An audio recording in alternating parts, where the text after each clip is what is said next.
Welcome to Sasi official. பிரம்மாண்ட இயக்குனர் சங்கர் வரலாற்று நாவலா இருக்கிற வேல்பாரி படத்தை இயக்க போறாரு. அதை பத்திர ஒரு செய்தி வந்திருக்கு. ரஜினி, கமல் இவங்க ரெண்டு பேரும் நடிக்கிற படத்தை பத்தின ஒரு அப்டேட் வந்திருக்கு.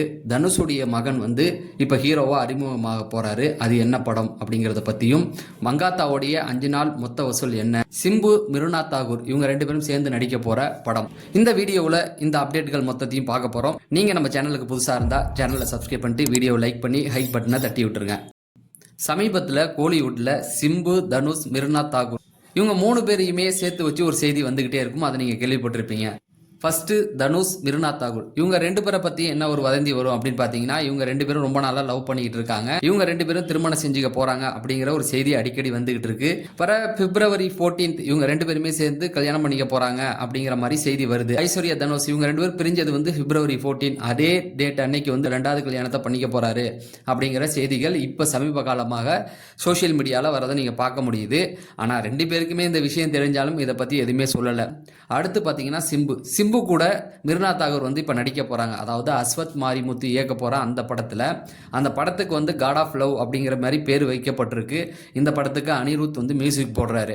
இந்த படத்துல சிம்பு கூட இணைந்து மிருனா தாகூர் நடிக்க போறாங்க அப்படிங்கிற செய்தி இப்ப கிடைச்சிருக்கு. ஒருவேளை சிம்பு கூட மிருனா தாகூர் இணைந்தா என்ன ஆகும்? அதுக்கப்புறம் சிம்பு கூடயும் வதந்தி வர ஆரம்பிக்கும். சிம்புவும் சாதாரண ஆள் இல்லையே, இந்த கதையும் லவ் பேஸ் பண்ண ஒரு கதை, இதுல அதிகமா ரொமான்டிக் சீனும் இருக்கு அப்படிங்கிற மாதிரி சொல்லிட்டு இருக்காங்க. இனிமே சிம்பு கூட சேர்த்து மிருனா தாகூரையும் வச்சு பேச ஆரம்பிப்பாங்க அப்படிங்கிறது தான். அதுக்கு தனுஷ் இடம் கொடுப்பாரா இல்லையா அப்படிங்கிறத பிப்ரவரி 14க்கு அப்புறம் நம்ம முடிவு பண்ணிக்கலாம். மங்காத்தா படம் ரீரிலீஸ் ஆகி பட்டையை கிளப்பிட்டு இருக்கு. இந்த படத்தோட டீம் ரொம்ப நாளா மங்காத்தா படத்தை ரிலீஸ் பண்ணணும் அப்படிங்கிற மாதிரி எதிர்பார்த்துக்கிட்டே இருந்தாங்க. அதுக்கு இப்போதான் டைம் கிடைச்சிருக்கு. ஏன்னா இந்த பொங்கலுக்கு பெரிய படங்கள் எதுவும் இல்லாத காரணத்தினால தலையோடைய படத்தை பொங்கலுக்கு இறக்கி விட்டுருந்தாங்க. சும்மா சொல்லக்கூடாது. அன்னைக்கு என்ன வசூல் பண்ணுச்சோ அதே வசூல மங்காத்தா படம் இன்னைக்கும் வசூல் பண்ணிட்டு இருக்கு. எல்லாருக்குமே தெரியும் மங்காத்தா படம் ரிலீஸ் ஆனிச்சுன்னா தாறுமாறா ஓடுன்னு. ஏன்னா அதோடைய கான்செப்ட் அப்படி.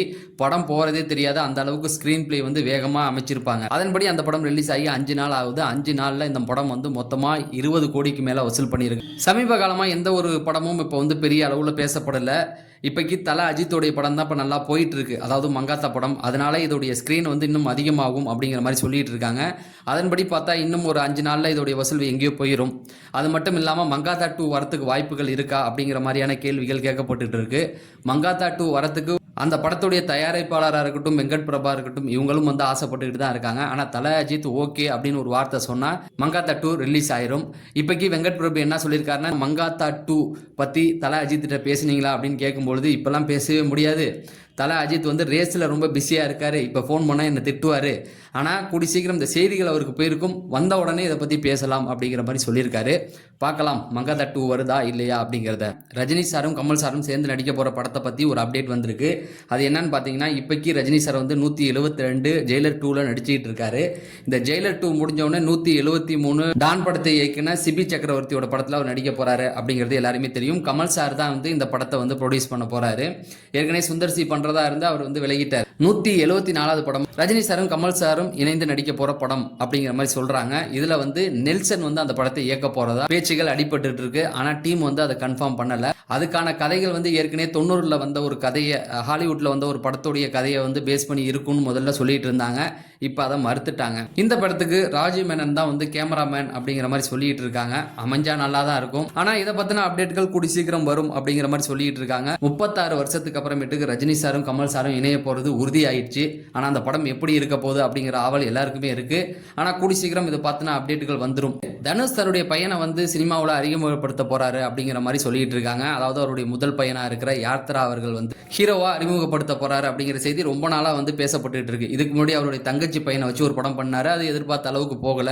இப்ப தான் சொந்த பையனையே வச்சு இயக்க போறதா சொல்லியிருக்காரு. அவர் தான் டைரக்ஷன் பண்ண போறாரு. கதை, திரைக்கதை, வசனம் எல்லாம் எழுதியாச்சு அப்படிங்கிற மாதிரி செய்திகள் வந்துகிட்டு இருக்கு. சமீபத்தில் தனுஷ் அவர்கள் திருப்பதி போயிருக்கும் போது தன்னுடைய பையனையும் அழைச்சிட்டு போயிருந்தாரு. ஒருவேளை தன்னுடைய பையனை ஹீரோவா அறிமுகப்படுத்த போறாரா அப்படிங்கிற கேள்விகள் இருந்தது. இப்போ சமூக ஊடகங்களில் என்ன பேசப்பட்டிருக்கு அப்படின்னா, ரஜினி சாரே வந்து வாழ்த்து சொல்லியிருக்காரு. உங்க அப்பா எல்லாமே உன் நல்லதுக்கு தான் பண்ணுவாரு, அதனால அவர் சொல்றதை கேட்டு அதன்படி நட அப்படின்னு சொல்லி ரஜினி சாரே அட்வைஸ் சொன்னதாகவும் சொல்லப்பட்டுக்கிட்டு இருக்கு. இந்த படத்துக்கு மியூசிக் வந்து சாய் அபயங்காய் தான் மியூசிக் பண்ண போறாரு அப்படிங்கிற மாதிரியும் செய்திகள் வந்துகிட்டு இருக்கு. அதுக்கப்புறமேட்டுக்கு ராஜ்குமார் பெரியசாமி, அதாவது தனுஷ் 55 படத்தை இயக்க போறது உறுதியாயிடுச்சு. அந்த படத்தை பத்தின அப்டேட் வந்து இன்னைக்கு வெளியாகும் அப்படிங்கிற மாதிரி எதிர்பார்க்கப்பட்டிருக்கு. இந்த படத்துல ஹீரோயினா வந்து சாய் பல்லவியை நடிக்க வைக்க ட்ரை பண்ணிட்டு இருக்காங்களாம். ஏன்னா இதுக்கு முன்னாடி ராஜ்குமார் பெரியசாமி வந்து அமரன் படத்துல சாய் பல்லவியை தான் ஹீரோயின் நடிக்க வச்சிருந்தார். அது மட்டும் இல்லாம தனுஷ் நடிச்ச மாரி 2ல சாய் பல்லவி தான் நடிச்சிருப்பாங்க. அந்த மாரி 2ல ரவுடி பேபி சாங் வந்து உலகளாவிய ஹிட் அடிச்சிச்சு. அதே போல இதுல ஒரு பாட்டு இருக்குமா அப்படிங்கிற மாதிரி ரசிகர்களும் எதிர்பார்த்துக்கிட்டு இருக்காங்க. எது எப்படி இருந்தாலும் கூடி சீக்கிரம் இது பத்தின அப்டேட்டுகள் வந்துடும். அடுத்து கடைசியா பிரம்மாண்ட இயக்குனர் சங்கர் அவர்கள் சமீப காலமா அவர் இயக்குன 2 படங்களும் சரியா போகல அப்படிங்கிறது தான். இந்தியன் 2வா இருக்கட்டும், தெலுங்குல நேரடியா எடுக்கப்பட்ட கேம் சேஞ்சர், இந்த 2 படமும் பெரிய தோல்வியை அடைஞ்சிருச்சு. ஒரு காலத்துல சங்கர் அப்படின்னா பிரம்மாண்ட இயக்குனர், பிரம்மாண்ட வெற்றி, இந்தியாவிலேயே கிராபிக்ஸ் அனிமேஷனுக்கு வந்து சினிமாவுல கொண்டு வர முயற்சி செய்து அதுல வெற்றி பெற்றவர் அப்படின்னு பாத்தீங்கன்னா சங்கரை சொல்ல. பாடல்களை முதல்ல கிராபிக்ஸ்ல கொண்டு வந்து அதுக்கப்புறம் கொஞ்சம் கொஞ்சமா முழு திரைப்படத்துக்குமே வந்து கிராபிக்ஸை கொண்டு வந்தாரு. 2.0வா இருக்கட்டும், எந்திரனா இருக்கட்டும், இதெல்லாம் அவருடைய திறமைக்கு ஒரு எடுத்துக்காட்டு அப்படின்னு சொல்லலாம். ஆனா இப்ப கொஞ்சம் சோட போயிட்டாரு. இப்ப இடையில ஒரு வந்தவங்க எல்லாம் பெரிய ஹிட் கொடுக்கும் பொழுது சங்கர் சார் வந்து பல படங்களை சறுக்கிட்டு தான் இருக்காரு. ஐ படத்திலேருந்தே கொஞ்சம் சறுக்க தொடங்கிட்டாரு. காரணம் என்னன்னு பார்த்தா, ரைட்டர் சுஜாதா அவர்கள் இறந்ததுக்கு அப்புறம் தான் ஐ படத்தை தொடங்கினாரு. ஸோ அதுல ரைட்டர் வந்து அந்த படத்துல சுஜாதா கிடையாது. அதிலிருந்தே அவருடைய சர்க்கிள்கள் கொஞ்சம் தொடங்க ஆரம்பிச்சிருச்சு. இப்போ வரலாற்று புதினமாக இருக்கிற வேல்பாரி, இது வந்து அவருடைய கனவு படம் அப்படிங்கிற மாதிரி சொல்றாங்க. ரொம்ப நாளைக்கு முன்னாடி அந்த படத்தை அவர் வந்து ஸ்டார்ட் பண்ணிட்டாராம். அதுக்கான முயற்சிகளில் இறங்கும் போது வேற வேற விஷயங்களால அந்த படத்தை நிறுத்தி வச்சுட்டு அடுத்த படத்துக்கு வந்துட்டாரு அப்படிங்கிற மாதிரி சொல்றாங்க. இப்போ அந்த படத்தை தான் கையில் எடுத்திருக்காரா. ஸோ இந்த முயற்சி அவர் எடுக்கும் பொழுது தயாரிப்பாளர்கள் வந்து என்ன கண்டிஷன் போட்டிருக்காங்க அப்படின்னா, படத்தோடைய பட்ஜெட்டை முதல்ல சொல்லிடணும். அதே போல் எப்படி ஷூட்டிங்லாம் பண்ண போறீங்க, அந்த அட்டவணை எல்லாத்தையுமே எங்கள் கையில் கொடுத்துடணும் அப்படிங்கிற மாதிரி ஒரு கண்டிஷன் வச்சிருக்காங்களாம். ஏன்னா இதுக்கு முன்னாடி சங்கர் சந்திச்ச பிரச்சனை இல்லை இது ஒன்று. படம் தொடங்கும் போது அவர் ஒரு பட்ஜெட் சொல்லியிருப்பாரு, ஆனால் படம் முடிக்கும் போது அதில் பாதி அதிகமாக இருக்கும் அப்படிங்கிற ஒரு பிரச்சனையும், ஷூட்டிங்கை கரெக்டான நேரத்துக்கு முடிச்சு தர மாட்டார் அப்படிங்கிற பிரச்சனையும் இருக்கு.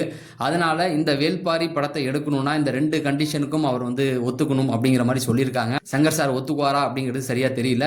ஆனால் கூடி சீக்கிரம் வேல்பாரி பற்றின அப்டேட்டுகள் வரும். ஓகே மக்களே, இன்னைக்கு இவ்வளோதான் அப்டேட். தொடர்ந்து சினிமா சார்ந்த அப்டேட்டுகள் தெரிஞ்சுக்கணும்னா நம்ம சேனலை சப்ஸ்கிரைப் பண்ணிட்டு வீடியோவை லைக் பண்ணுங்க. நம்ம அடுத்த வீடியோவில் சந்திப்போம். நன்றி, வணக்கம்.